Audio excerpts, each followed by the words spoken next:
Dystopia. User-generated cinema.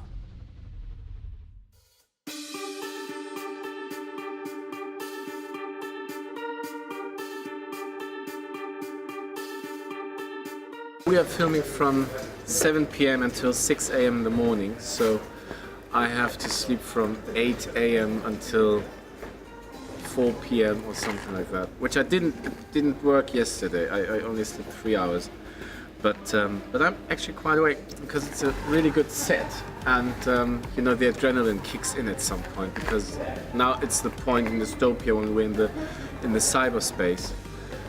And everything's a bit weird and odd, and we have lots of fights, one big fight and one amazing stunt we actually just had. There was the first scene today.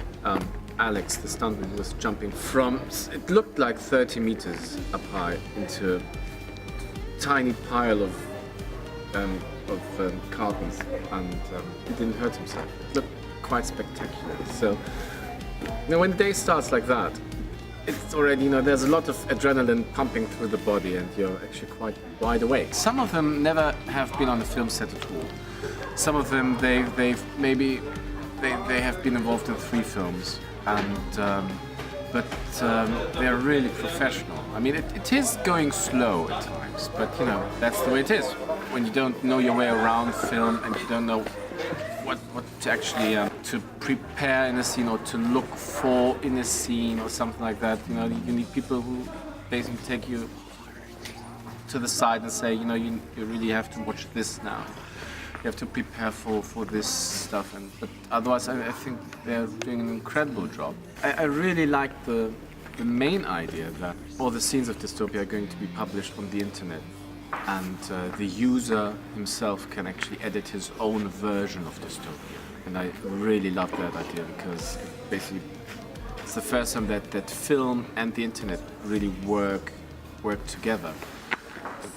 Something new has been created at that point. And I like the story of dystopia because it is in a way a modern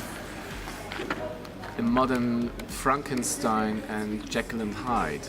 And if Mary Shelley and Stevenson would have written the story nowadays, I think they would have come up with something like this, with all the, you know, with cyberspace, putting a dying woman, you know, basically downloading her whole memory and consciousness into cyberspace so she can exist there, and then, you know, something happens, something goes wrong, and then there's this bad copy guy.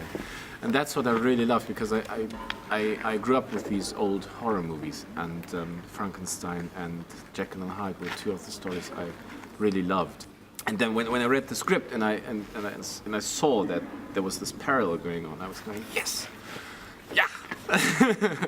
Finally, I get to play something like that as well. Enter the filmmaking experience.